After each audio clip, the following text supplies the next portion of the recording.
우리 귀염둥이 이루가 저희 집에 와서 얼마 안 있다가 노래를 하나 배워 갖고 왔어요.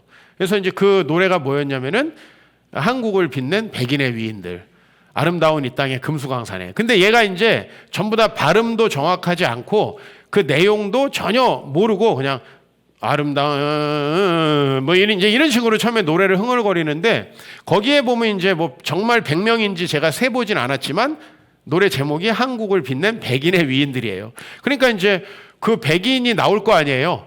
근데 그 백인 중에서 제일 먼저 그 정확하게 발음을 하면서 저에게 이렇게 노래 일부분을 불러준 게 뭐냐면 못 살겠다 홍경래였어요. 못 살겠다 홍경래. 그러니까 그 100명이 나오는데 그 100명 중에서 처음 얘가 발음을 직접 해서 저에게 아빠 못 살겠다 홍경래 틀어줘. 근데 다른 거는 틀어주니까 다 못해요. 당군이 홍익인간이 아니라 무슨 뭐 이상하게 발음하면서 전혀 뭔지 모르는데 그 부분만 나오면 못 살겠다 홍경래 이러면서 막 되게 좋아하는 거예요. 내가 마음속으로 야 이놈아, 그래 네 인생이 힘들긴 했지. 힘들긴 했는데 이놈이 그거를 하니까 좀 짠한 거예요. 다른 애들이 했으면 야 네 임마 뭐가 힘들어 임마. 근데 이놈 어렸을 때부터 뭔 인생이 벌써 이렇게 못 살겠다. 그래 이 녀석이 이제 그 못 살겠다 홍경래의 난을 먼저 이제 알기 시작해서 이제 그 다음에 삼일천하 김옥균부터 시작해서 이제 고교를 세운 동명왕, 뭐 백제 온조왕이 지금은 이제 거의 대부분을 외워가지고 이제 매일매일 저한테 이걸 불러줘요.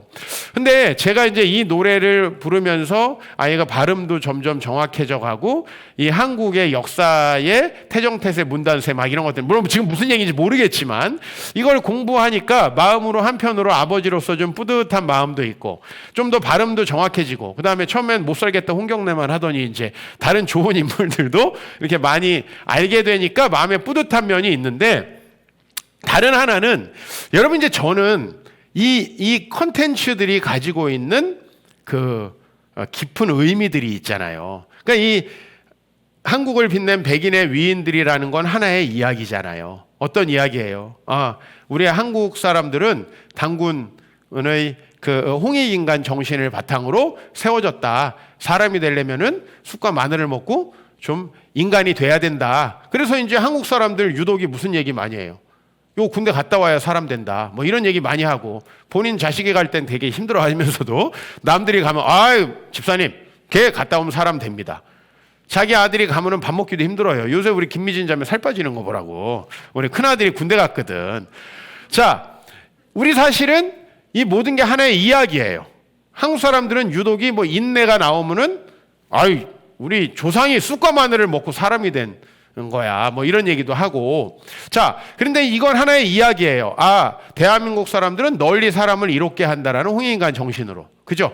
그래서 이완용 같이 매국하면 안 되고. 이제 이런 얘기들. 어떤 국가의 애국심을 이렇게 북돋는 이야기죠, 사실은. 그러니까 이거는 하나의 이야기고, 지금 이 아이는 이 노래를 부르면서 내가 누구인가에 대한 큰 줄기들을 찾아가는 중이다라는 거예요. 그죠? 내가 누구인지. 그런데 이제 우리가 생각해 보면 어렸을 때부터 우리는 누구인지도 모르고 우리가 속한 이야기를 찾아간단 말이에요. 결국 요즘에 여러분들과 제가 인문학을 공부하고 있는데 그리스 로마 신화도 서양 사람들이 자기를 찾아가는 과정이에요.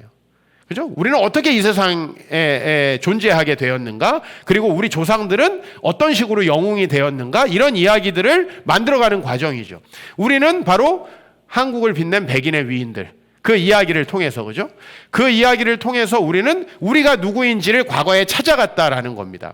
그러나 잘 생각해 보면 지금 서양 사람들이 정말 자신들의 정체성을 그리스 로마 신화에서 찾는다면 그건 좀 웃기는 일이고, 우리가 당군 신화에서 우리의 정체성을 찾는다는 것도 좀 웃긴 일입니다. 그러면 제가 어렸을 때 생각을 해봤을 때 제 자신에게는 어떤 이야기들이 있었는가? 때때로 저희 아버지가 월급을 받아오시고 뭐 저에게 장난감을 사주시고 막 월급날 과일을 사갖고 오시고 이런 걸 안 하셨기 때문에 저는 한때 그런 내 자신의 삶보다는 나는 우리 애들에게 뭔가 월급 봉투를 가져가고 그날만큼은 애들에게 그래도 장난감과 뭔가를 사줄 수 있는 그런 월급쟁이. 그래서 주변에 있는 다른 아저씨들, 아빠들을 부러워하기도 했고, 한때 나는 평범하게 월급쟁이가 됐으면 좋겠다, 이런 생각을 한 적도 있어요. 지금 수많은 월급쟁이들을 보니까 뭐 전혀 그런 생각들이 지금 저에게는 없는데, 그런 생각을 또 한때 저에게 갖고 있다는 말이죠. 제가 제 사촌 동생이 이제 서울에 올라와가지고 중부 지역에 있는 한 대학교에 이제 면접을 보러 가는 날 제가 데리고 이제 그 아이를 데려갔습니다. 저와 다른 환경에서 자랐죠. 얘는 매일 제사 드리고 그냥 우상 숭배를 하는 집안에서 자랐고, 저는 이제 아버지가 뚝 떨어져 나와가지고 이제 예수를 믿는 집안에서 자랐잖아요. 그래서 이제 제가 사촌 형 된 입장에서 이 아이를 이제 데리고 가면서 이걸 물어봤어요. 너는 돈과 권력과 사랑 중에서 뭐가 제일 중요하냐라고 물어봤어요. 왜? 이거는 그 아이의 인생관에 관한 질문이고, 그 다음에 그 아이가 어떤 이야기에 속해 있는가를 알 수 있는 질문이잖아요. 그랬더니 얘가 뭐 1초의 망설임도 없이 자기는 돈이 제일 중요하대요. 자기는 돈을 많이 벌고 싶대요. 그래서 왜 그런 생각을 하니 그랬더니 우리 엄마 아빠 너무 일 많이 하고 고생하고 나는 가난하게 사는 게 싫다는 거예요. 내가 그 친구의 이야기를 들었을 때, 이 친구는 이제 자기가 속한 이야기가 이미 만들어져 있는 거죠. 그죠? 우리 부모님이 이렇게 어렵게 살았고, 그래서 나는 이렇게 좀 안정적인 돈을 좀 버는 그런 일을 하고 싶다. 이런 생각을 하고 있어요. 아직도 예수를 안 믿고 자기의 어떤 삶의 조건들을 조금씩 개선시켜 나가는 방식으로 지금도 살아가고 있습니다. 제가 이제 청년 사역을 하면서 많은 자매들을 만나봤는데요. 우리 자매들을 만나면 우리 자매님들이 이 가정의 불화 때문에 굉장히 마음의 고통을 많이 당하고 있어요. 제가 만난 자매들 중에 절반은 전부 다 가정 문제 때문에 심각한 마음의 고민을 갖고 있었어요. 그러면 이 자매들은요, 인생의 가장 중요한 목표가 뭐냐면은 자기만 사랑해주는 남자를 만나서 아주 아름다운 가정을 이루는 거예요. 근데 그 사람이 언제까지만 자기를 사랑해주죠? 결혼할 때까지만. 아니 결혼 준비를 하기 시작하면서부터 이미 사랑을 하지 않는다고 하는 분들도 많이 계셨어요. 그러니까 이상적인 가정을 소망하기 위해서. 그러면 그 사람이 왜 이상적인 가정이 목표가 됐죠? 그거는 바로 자기의 이야기라는 거예요. 우리 교회 집사님 중에 한 분은 자기는 꼭 믿는 사람하고 절대적으로 딴 거 필요 없어. 돈도 필요 없고 다 필요 없고 믿는 사람하고 결혼해야겠다 생각을 했대요. 왜 그러냐 했더니 자기 엄마가 믿지 않는 아버지하고 결혼을 해가지고 너무 신앙이 맞지 않아서 고생을 많이 했다는 거예요. 우리가 속한 이야기, 이게 우리 인생을 만들어 간다는 거예요. 왜 그 사람은 꼭 신앙이 있는 사람과 만나려고 했던 거죠? 왜 그랬던 거죠? 그건 바로 자기 어머니로부터 물려받은 그 이야기예요. 여러분이 오늘 여러분 자신의 인생을 잘 생각해 보면 좋겠어요. 여러분은 뭔가 여러분을 지배하고 있는 어떤 이야기 속에서 살아갑니다. 어렸을 때 크게 사람에게 상처를 받은 사람들은 사람들을 믿지 않고 나 자신을 지키려고 하는 성향을 가지고 살아가죠. 그죠? 어렸을 때 가난한 사람들, 막 빚에 쪼들렸던 사람들은 어떻게든 돈을 벌어서 내가 좀 떵떵거리며 살아가야 되겠다는 그런 인생관이 만들어진다는 거예요. 가정의 불화 때문에 힘들었던 사람들은 어떻게든 날 사랑하는 사람을 만나고 싶어 하는데, 제 결론은 대부분이 실패한다는 겁니다. 그 일에 대부분이 실패한다는 거예요. 왜? 내 생각대로 잘 되지 않아요. 저는 어떤 이야기에 속해서 살았는가? 저는 어렸을 때 우리 아버지에게 늘 아브라함 이야기를 들었어요. 내 본토 친정 아비집을 떠나 내가 내게 지시할 땅으로 가라. 이 말씀대로 나는 전라도 해룡에 있는 그 시골 마을, 우상숭배와 교회도 없이 우상숭배만 하는 우리 조상들의 삶을 벗어나서 나는 아브라함과 같이 소명을 가지고 멀리 떨어져 나와서 이렇게 살게 됐다. 이게 우리 아버지의 늘 레파토리였어요. 우리 집이 무슨 양녕대군 18대 손이고 이런 거 얘기한 적이 없어요. 무슨 이씨 집안이 어떻고 우리가 어떤 조선시대에 뭐 했고 이런 얘기 하신 적이 없어요. 족보도 잘 몰랐어요, 저는 사실은. 우리 집안이 무슨 집안인지. 그러나 우리 아버지는 항상 아브라함에다가 본인의 정체성을 두었기 때문에 자연스럽게 저는 어디다 정체성을 두겠어요? 이삭에다가 정체성을 두겠죠. 그래, 아브라함에게서 시작된 하나님의 나라를 나와 우리 종원이 에스더, 우리 삼남매가 결혼해서 자녀들을 낳고 우리 그 자녀들까지 합해가지고 모두가 그 나라를 이루고 교회를 세우는데 우리는 인생을 바치는 사람이 돼야 돼.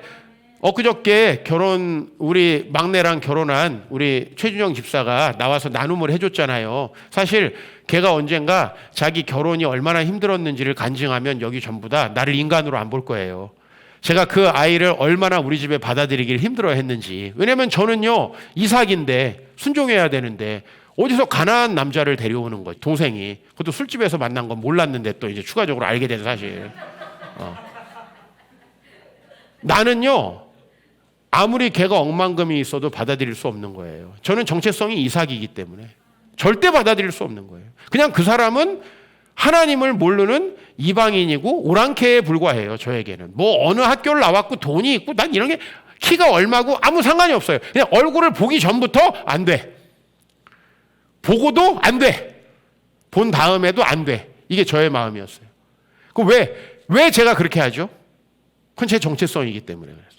근데 이 두 사람이 절대적으로 헤어지지 못하겠다고 아주 오랜 시간 동안 서로를 잊지 못할 때 저는 이제 그 다음에는 그러면 이 인간을 우리 집안에 있는 하나의 뿌리에 한 사람으로 정착시키고 결혼을 시켜야 되겠다.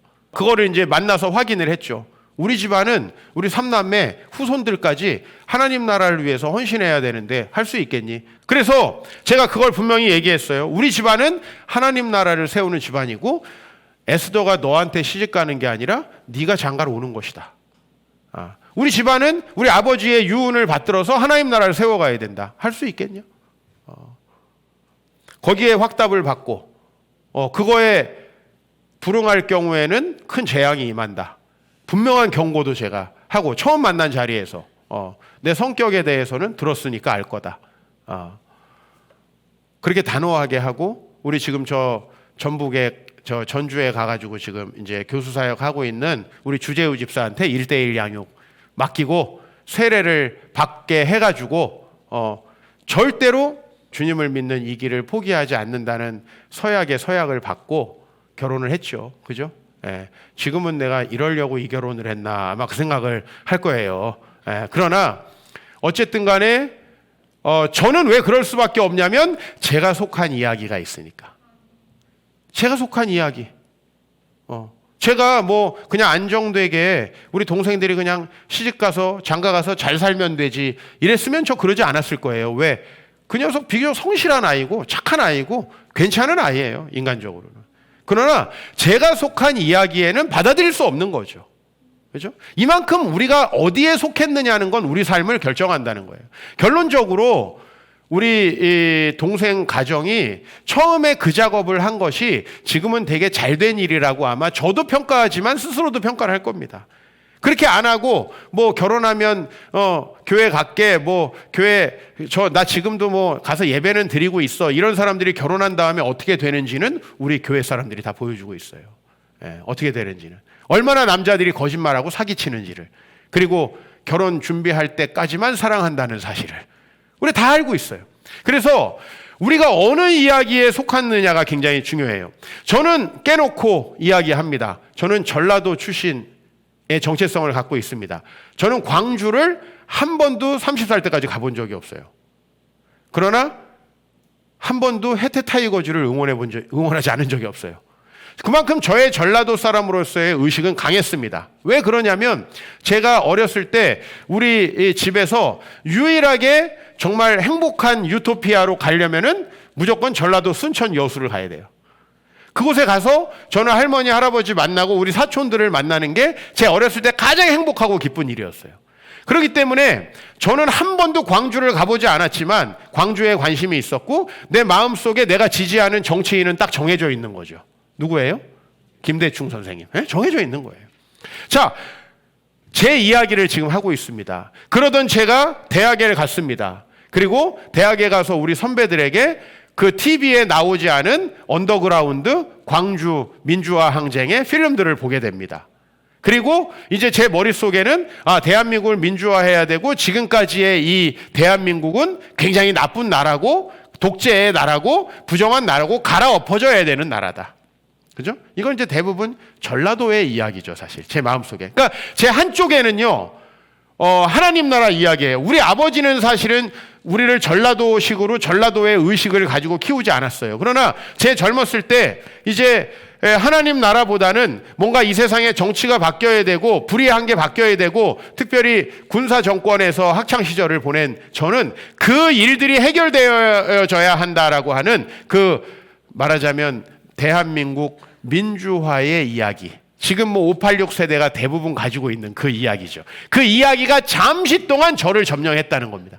그렇기 때문에 제 학생 때는 열심히 학생운동하고 하나님의 나라보다는 대한민국을 민주화하는 이야기.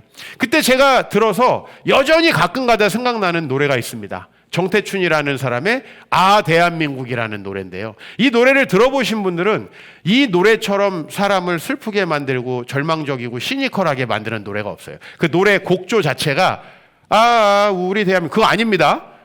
그 대한민국이 아니고 이거는 딱 노래를 듣기만 하면 대한민국을 경멸하게 되는 노래예요. 대한민국을 경멸하게 하는 노래. 그런 노래들을 선배들로부터 전수받고 들으면서 그런 노래를 변진섭 테이프보다 더 많이 들으면서 제가 그 20대 초반을 보내게 돼요. 그러니까 제 마음속에는 무슨 이야기요? 대한민국 민주화에 대한 그런 열망이 하나님 나라에 대한 소망보다 훨씬 컸고 정확히 저는 그 시기에 하나님 나라에 속하지 않았고 교회만 다녔던 시기입니다. 교회에만 다녔지만 제 마음을 주도하고 있는 이야기는 하나님 나라 이야기고요. 이제 그 시절을 거쳐서 정치라는 게 누가 들어와도 크게 달라지지 않는구나라고 하는 거. 대한민국의 현실이 자본주의의 현실이라는 건 크게 달라지지 않는다라는 걸 알게 된 다음에 이제 제 성도들을 통해서 저는 이 나라의 이 부동산 이야기에 점점 관심을 갖게 되는 거예요.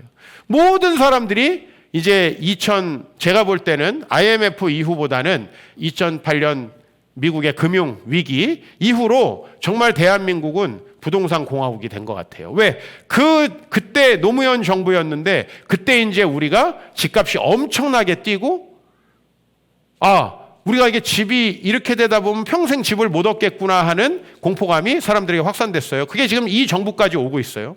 그러면서 대한민국 사람들은 이제 이 빈익빈 부익부의 확연한 차이 속에서 나는 부동산에 성공하는 사람이 되어야 행복한 사람이 될 수 있다. 그렇지 않으면 벼락거지가 된다라고 하는 이 세상에서 만들어낸 이야기, 이게 부동산 공화국 이야기이죠. 이 공화국 이야기에 빠져서 상당수의 성도님들도 여기에 속해 살고 있다라는 얘기죠. 여러분 이게 중요한 건 뭐냐면 우리를 지배하고 있는 이야기가 무엇이냐에 따라서 우리는 그 이야기에 속해서 살아간다는 거죠. 여러분 일본의 제2차 대전에 수많은 젊은이들이 10대 젊은이들이 카미카제, 그죠? 자기 목숨을 일본 천황을 위해서 바쳤죠. 그들이 왜 그럴 수 있었죠? 그들은 철저히 일본과 일본 천황에 순종하는 그 세뇌 교육을 받잖아요. 지금 현대로 말하면 IS죠. IS의 젊은 아이들이 수많은 아이들이 가담해서 그 IS에다 목숨을 바치잖아요. 이들은 왜 그렇게 할 수 있냐면 자기들이 속한 이야기가 그것이기 때문에 그렇죠. 저는 우리 이루가 아름다운 이 땅의 금수강산에 이 노래에다가 자기의 인생을 맞춰서 살 수는 없을 거라고 생각이 듭니다. 왜? 정작 대한민국에 살아보면 이 나라가 얼마나 부동산 공화국이고 얼마나 정치가 타락하고 우리나라가 그럼에도 불구하고 아시아에서 민주화 1위 국가라고 하는 사실이 더 절망적이에요. 세계가 얼마나 절망적인가. 우리나라가 가장 아시아에서 민주화된 나라거든요. 가장 민주화된 나라인데도 우리가 살기에는 이 나라에 크게 우리 젊은이들이 느끼기에는 가능성이 없어요. 그죠? 이곳에서 어렸을 때 누구에게서 태어났는지도 모르고 목사의 가정에서 그렇게 크게 부유하지 않은 목사의 가정에서 자라고 있는 이루가 앞으로도 대한민국에 소망을 걸고 살아갈 수 있겠습니까? 저는 절대 그럴 수 없을 거라고 생각을 합니다.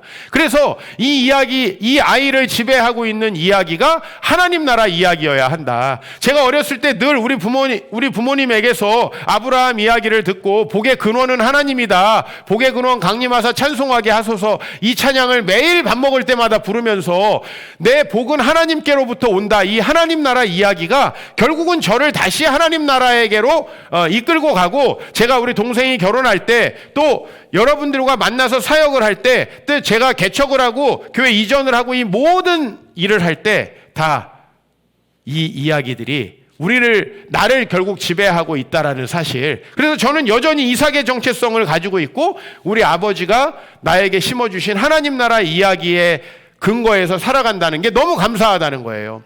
여러분, 제가 전에 한번 여러분 설교 시간에 언급했던 죄와 벌이라고 하는 도스토옙스키의 작품이 있죠. 거기 보면 이제 라스콜리니코프라는 아주 머리가 뛰어난 수재 대학생이 나옵니다.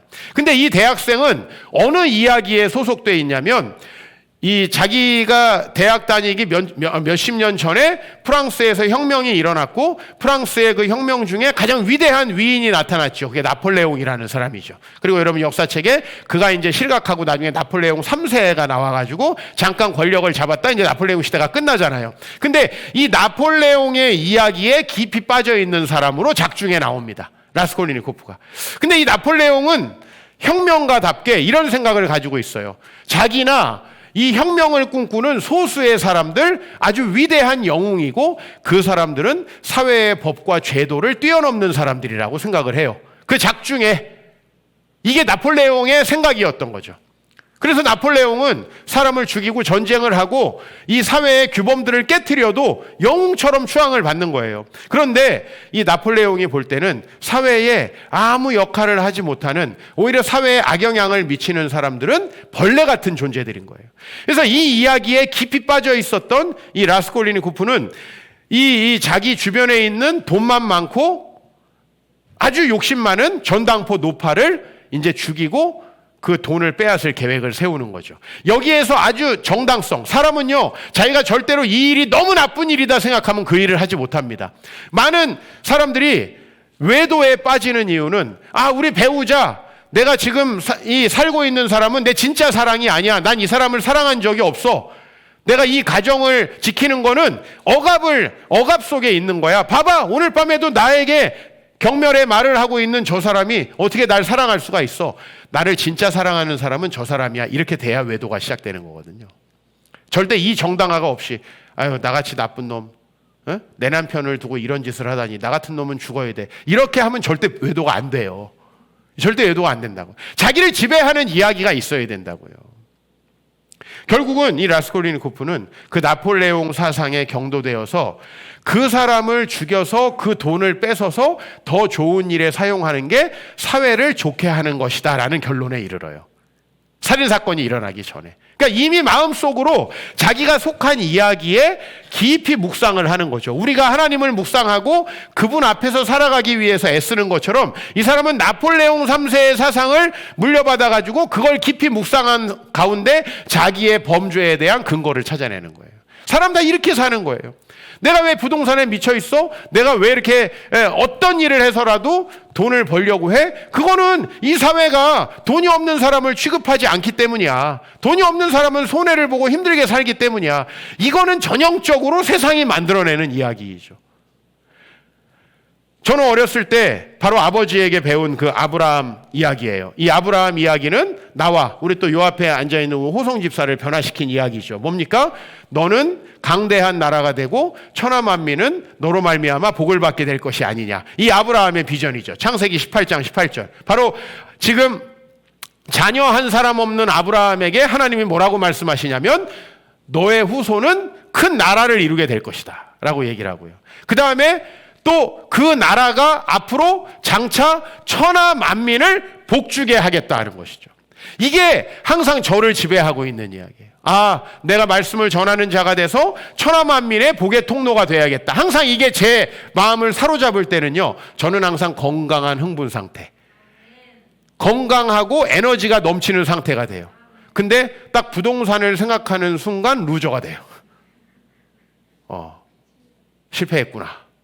내 나이 50인데 나는 어디로 갈꼬? 실패한 사람이 돼요. 그죠? 우리 아이들 생각하면요, 야, 이 사춘기에 접어든 아이들 도대체 어떻게 키워야 되나? 거기다가 이제 한 녀석은 분명히 나중에 이 가정이 나에게 원래부터 주어지지 않은 가정이라는 것을 너무나 명징하게 인식하고 그것 때문에 힘들어할 텐데 어떡하나? 여러분, 이런 생각하면 밤잠이 안 와요.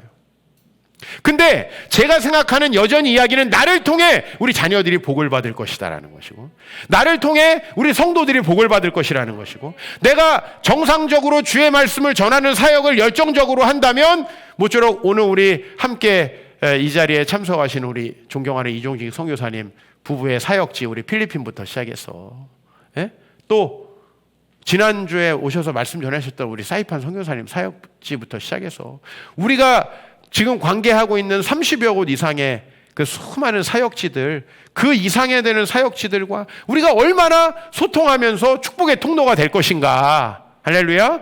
우리 지난주에 이렇게 축복의 통로가 되기 위해서 이제 목요일 날 이음 카페가 처음 생겼잖아요.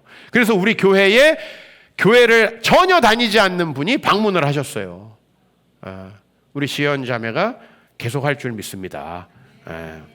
저 뒤에 있는데 그래서 내가 한마디 합니다. 일단 2주 해보겠다고 하는데 그 정부에서 지금 거리두기 2주 연장하다 1년 반 됐잖아. 거기에 10배 갑절의 축복이 있기를 바랍니다. 우리가 어떤 이야기에 속하며 살아가는가? 그죠? 그냥 교회에 와서 교회가 이쁘고 교회에서 주는 크로플을 먹다가 하나님을 받아들이게 되고 그 나라 이야기에 속해서 살아가게 되는 거. 또 우리 교회에서 태어나고 있는 수많은 아이들, 사실 이 아이들 어떻게 살아갈까 생각하면 걱정도 되고 답답하기도 하죠. 이 나라의 현실을 보면. 그러나 우리가 이 아이들에게 하나님 나라 이야기를 주는 거죠. 저는 지금 단기적으로 좀 목표가 생겼어요. 아름다운 이 땅의 금수강산에 요거를 그대로 곡은 카피해가지고, 전 작곡의 능력이 없으니까 하나님이 세상을 창조하신 이야기부터 예수님을 정점으로 해서 사도 바울과 그리고 세상의 빛교회의 이름까지 넣은 노래를 하나 만들어야겠다. 못 살겠다 홍경래가 아니라 그죠? 순종의 아들 아브라함 뭐 이런 식으로 이제 만들어야 되는데, 그죠? 골리앗 이긴 다윗 뭐 이런 식으로 우리 만들어야 되잖아요. 아직까지 이제 소망이에요. 그래서 우리 이루가 그 곡에다가 이제 하나님 나라 이야기를 붙여서 노래하게끔 해주는 거예요. 이제 제가 이게 단기적으로 지금 목표인데 도와주세요, 여러분들. 좋은 아이디어 있으면 도와주세요.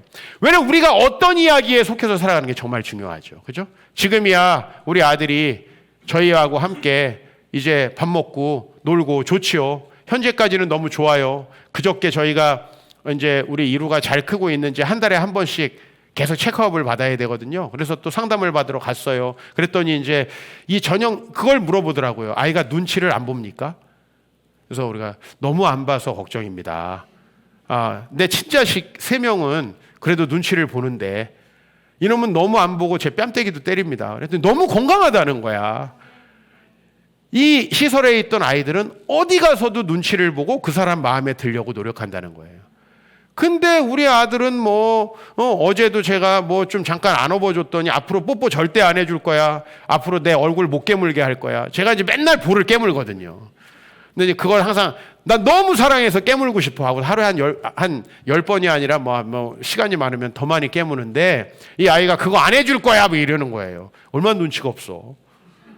그리고 맨날 제 뺨때기를 때리고 막 엄마 가가지고 때리고 꼬집고.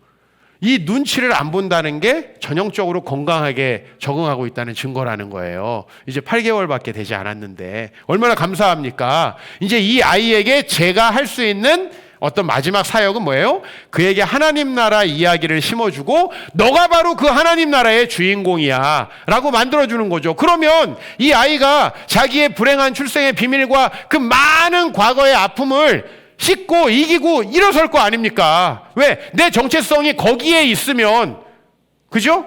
내 정체성이 돈에 있으면 그거 이겨내기 어렵습니다. 그러나 그 정체성이 하나님 나라에 있으면 하나님께서 우리를 복 주실 거고 아브라함의 이야기가 우리 이야기인데 오늘 우리 모세와 디모데라는 사람을 잠깐 살펴봅니다. 출애굽기 2장 10절에 보세요. 이 모세에 대해서 이런 얘기가 있어요. 그 아기가 자라매 바로의 딸에게로 데려가니. 이게 무슨 얘기인가? 이 모세는 태어나자마자 갈대 상자에 버려졌습니다. 그렇죠? 버려졌습니다. 근데 그 버려진 걸 하필 누가 이 아기를 키우게 되냐면 바로의 딸. 그 전형적으로 이집트의 이야기가 이제 들어가는 거죠. 애굽의 이야기가 들어가는 거죠. 이집트 사람의 집안으로 들어간 거예요. 근데 너무나 감사하게 이집트 공주는 젖이 없잖아요. 그렇다고 지금 무슨 앙팡 이런 게 있는 것도 아니잖아요. 그러니까 이 아이의 젖을 먹일 유모가 필요한 거죠. 그래서 그 유모를 찾다가 유모가 누가 된 거예요? 엄마가 된 거죠. 그래서 이 엄마가 아주 갓난아기 때 모세를 키우게 됩니다. 엄마는 무슨 얘기를 해줬을까요? 하나님 나라 이야기를 해줬겠죠. 사실 너는 하나님의 자녀다. 너는 꼭 이스라엘 사람이라는 걸 잊어버리면 안 된다. 너의 조상 아브라함과 또 이 얘기를 했겠죠. 너의 조상 아브라함과 이삭과 야곱과 요셉의 하나님이 너의 하나님이다. 이런 이야기를 해줬겠죠. 그런데 이제 그 아이가 자라니까 어디로 갑니까? 바로의 딸에게로 갔습니다. 그 공주의 궁정으로 갔습니다. 거기서부터 이 아이는 무슨 교육을 받았을까요? 모세라는 이름을 거기서 부여받고 이제 애굽 사람으로 성장을 하게 되는 겁니다. 두 이야기가 그의 마음속에 있는 거예요. 제 마음속에도 여러 이야기가 있었죠. 그렇죠? 이 세상에 부동산 이야기도 있고 전라도 출신으로서 전라도 사람들의 이야기도 있죠. 지금 전라도 사람들이 내가 그 이야기를 버렸다는 걸 알면 좀 저에게 속상해 하겠지만 저는 그 이야기가 저의 이야기일 수 없고요. 전라도 경상도 사람들에게 가서 빨리 경상도 이야기를 버려야 된다고. 제가 내일부터 목요일까지 대구에서 집회를 하는데 전 거기 가가지고 경상도 이야기를 때려부시려고 얼마나 노력을 하는지 몰라요. 왜? 그들에게 결국 하나님 나라 이야기가 들어가야 되거든요.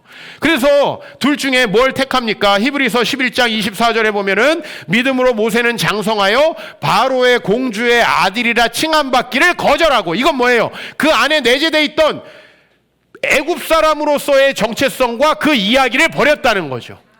애굽의 이야기, 대한민국 이야기, 이런 이야기를 버렸다는 거죠. 그리고 뭘 선택했어요? 하나님의 백성과 함께 고난받기를 잠시 죄악의 낙을 누리는 것보다 더 좋아하고, 그런 부동산 이야기나 세상의 이야기에 소속되지 아니하고 하나님의 백성과 함께 고난받기를 택했다. 이건 뭐예요?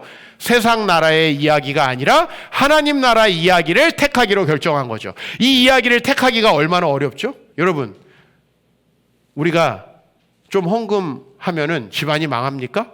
우리가 교회 좀 나오면은 정말 큰일이 벌어집니까? 근데 모세는요, 출애굽하다 잘못되면 어떻게 되죠? 죽습니다. 반역자로 죽는 거예요. 그죠? 근데 그걸 택했어요. 왜요? 그 이야기가 너무 확실하니까. 그 이야기의 정체성이 너무 확실하니까. 나도 우리 동생이 결혼할 때, 내가 우리 정화야, 내가 제자 훈련시키고 키웠던 애니까 우리 동생이랑 결혼할 때 내가 그걸 말릴 만한 이유가 없죠. 그럼 우리 에스더하고는 달랐어요. 내가 그 이야기를 심어줄 수밖에 없는 건 같이 하나님 나라 이야기에 속하지 않으면 이 가정은 반드시 갈라져요.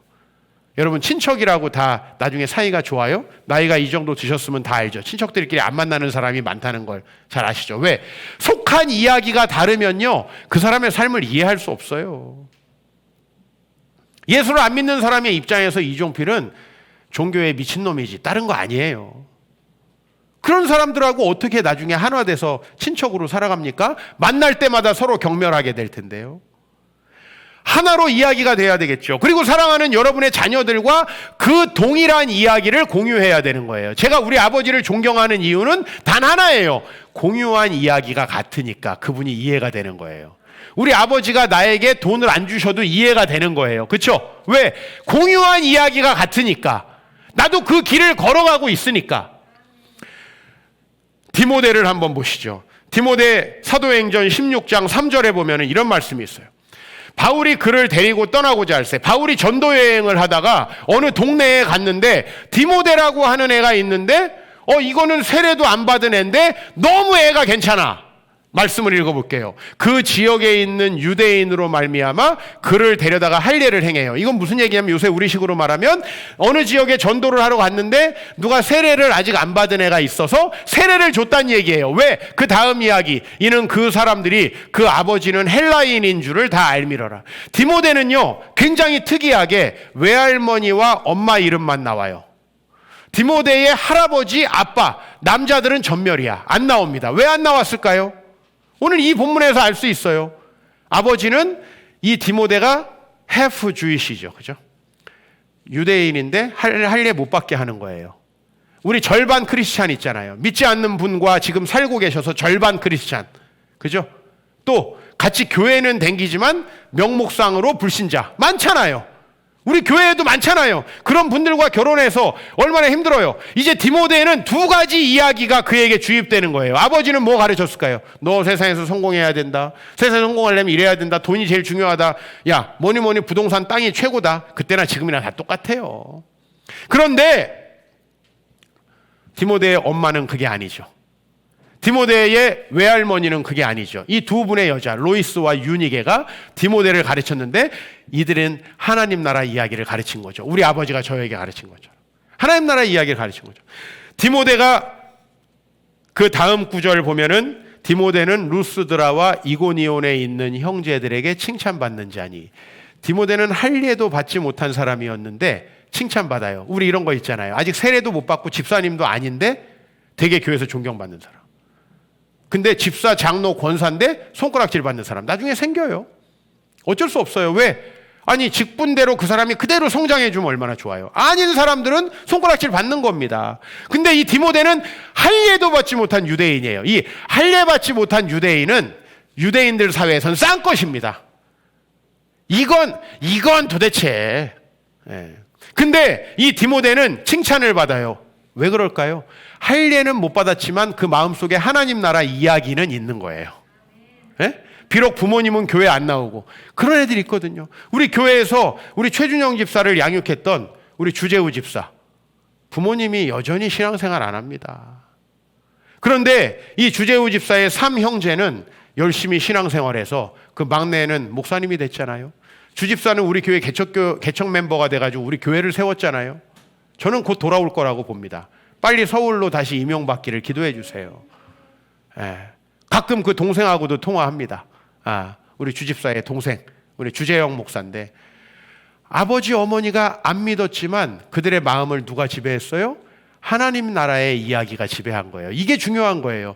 교회를 다니는 것보다 더 중요한 건 어떤 이야기가 나를 지배하고 있느냐는 거예요. 여러분들이 그 이야기에 지배되시기를 주의 이름으로 축원합니다. 그랬을 때 모세와 디모데가 신구약을 대표하는 얼마나 많은 사람들의 복의 통로가 되었습니까? 이들은 아브라함의 약속을 그대로 받은 사람이죠. 너는 강대한 민족이 되고 너를 통해 천하 만민이 복을 받겠다. 이 약속이 그들에게 이루어졌습니다.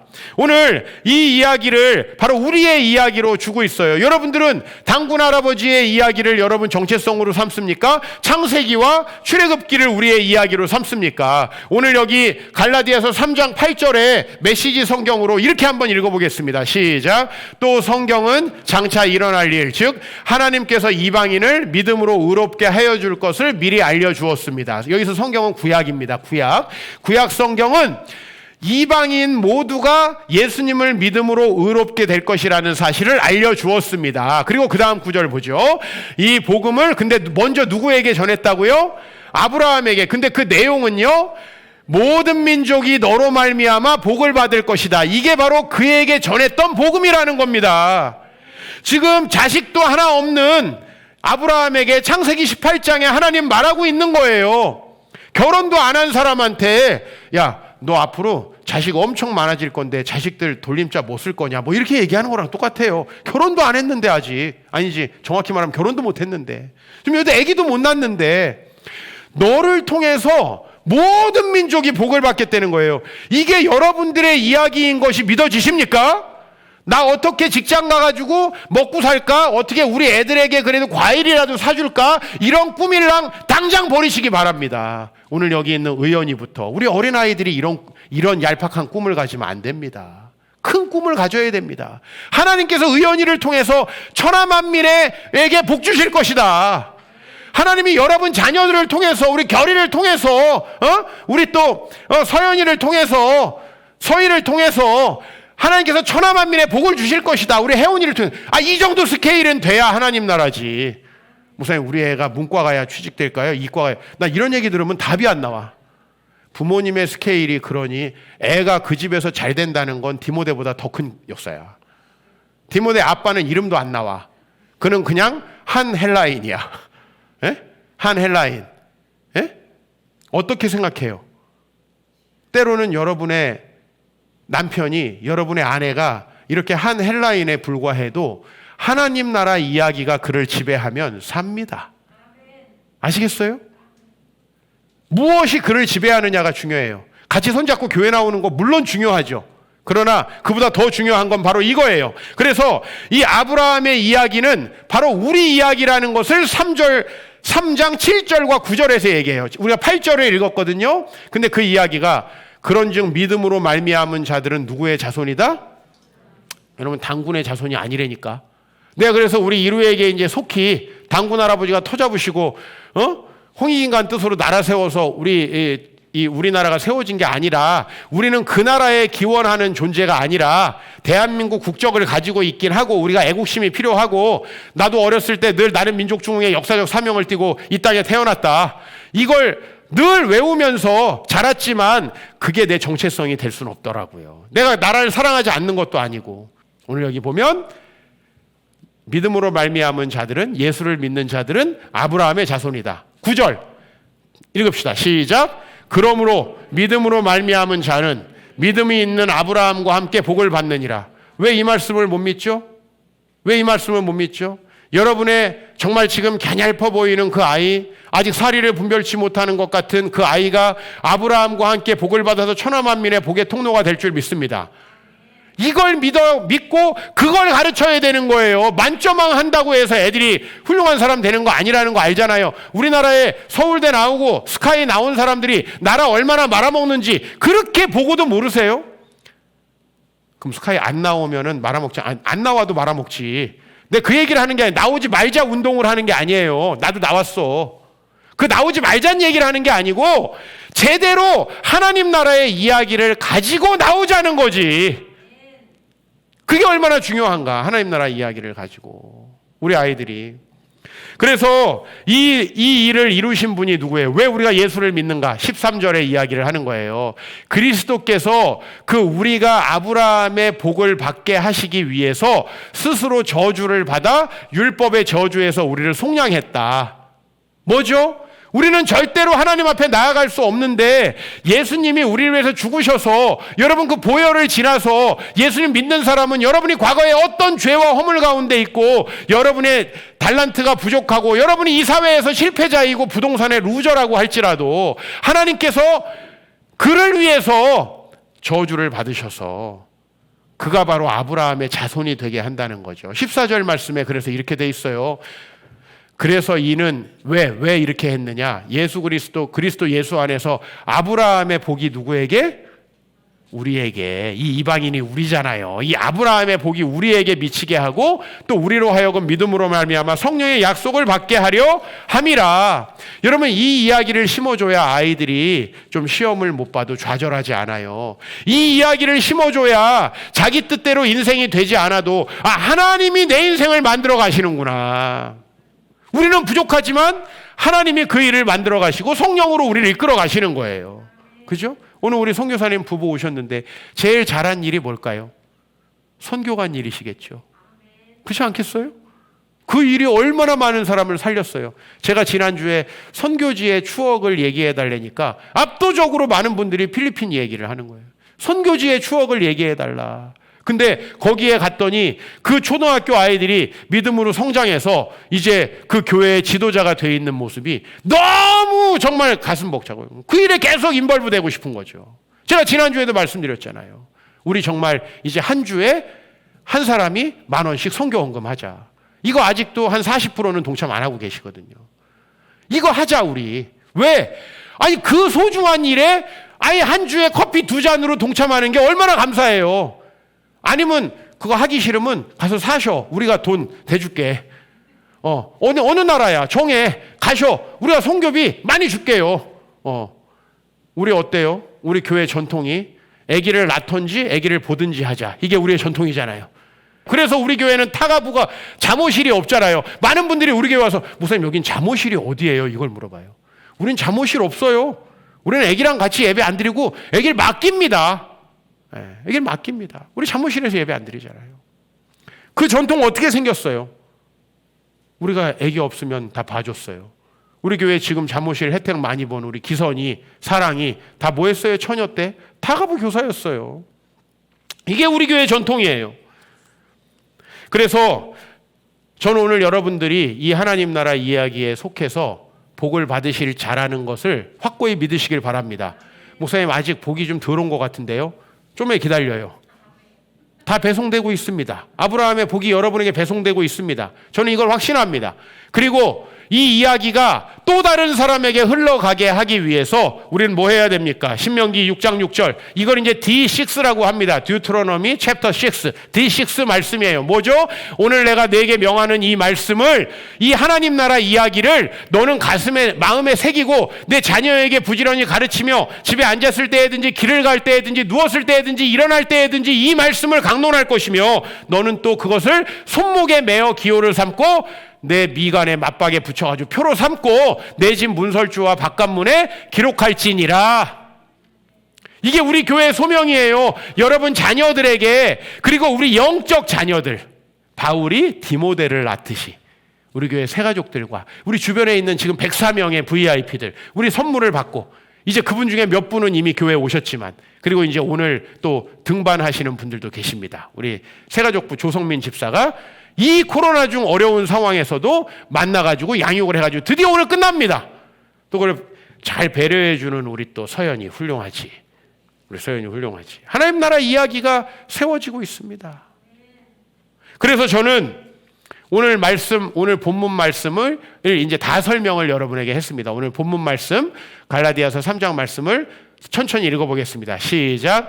너희가 그리스도의 것이면 곧 아브라함의 자손이요 약속대로 유업을 이을지 아니라, 이 말이죠. 너희가 만약에 지금 예수님을 정말 주님으로 믿었다면 너희는 누구 족보에 들어갔다? 아브라함의 족보에 들어갔다. 이 아브라함의 족보는 어디에 나옵니까? 예수님의 족보로 나오죠. 마태복음 1장에 보면 아브라함과 다윗의 자손 예수 그리스도의 계보다 라고 시작하죠. 그 족보에 이제 여러분들이 들어간 거죠. 그 예수님을 믿음으로. 그래서 저는 우리 아들에게 아름다운 이 땅의 금수강산에 이제 이거에다가 어떻게 하나님의 창조를 집어넣어서 노래를 만들까? 아니 우리 아이들에게 이런 노래를, 그러면 이거 재밌네 이 노래?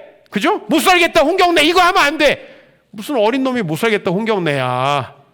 너무 짠하더라고. 그 노래를 이루가 부르니까 너무 짠한 거 있죠. 못 살겠다 홍경래. 그거 아니지. 그렇죠? 그래서 정말 선교사 사도 바울 뭐 이런 것들 우리가 붙여가지고 노래해야 될 거 아니겠습니까? 너희가 그리스도를 믿었다면 아브라함의 자손이다. 근데 아브라함의 자손이라는 건 자손이니까 물려받을 거 아니에요. 아니 우리 세 남매가 엊그저께 그런 얘기를 하더라고. 휴가 갔다 와서. 그럼 나중에 이제 아빠 돌아가시면 우리 이루도 유산 받는 거야? 벌써 이런 얘기를 하는 거야. 별로 줄 것도 없고 줄 마음도 없는데 우선 내가 법적으로는 그렇다. 법적으로는 그래 똑같아. 아빠는 전혀 차별하지 않을 거야. 똑같이 갈 거야. 이 얘기를 벌써 하는 거예요. 자손이면 유업을 받는다는 걸 알지. 나중에 이제 아버지의 영적 유업을 받고 상당히 빡센 삶을 살아야 될 것인 거를 잘 모르고 아직도 이걸 돈으로 생각하는 인간들이 있어. 이걸 돈으로. 이 유업이 뭐죠? 하나님 나라를 살아가며 천하만민의 복의 통로가 되는 삶이에요. 근데 제가 왜 이 삶을 여러분들과 함께 하자고 하냐면 이것만이 유일하게 내 마음을 뛰게 하고 이 유업만이 유일하게 나를 좀 살아있는 느낌을 주는 거예요. 다른 어떤 것도 이것을 내 마음을 감동시키거나 내 마음을 흥분시키거나 그래 내가 이걸 위해서 살아야지 이 마음이 안 들어요. 나는 아무리 생각해도. 대한민국의 민주화를 위해서 무슨 김대중 대통령의 유운을 위해서 저는 전혀 그럴 마음이 없습니다. 제가 한때 그런 거에 경도돼 있었지만 무슨 월급쟁이가 돼가지고 우리 애들에게 안정된 삶을 주여 그 삶이야말로 저에게서 멀어졌으면 좋겠다는 삶이에요. 주님 나라를 위해서 월급이 안 나와도 난 그 삶을 살고 싶고 그렇다고 지금 월급 안 나오지 않습니다. 많은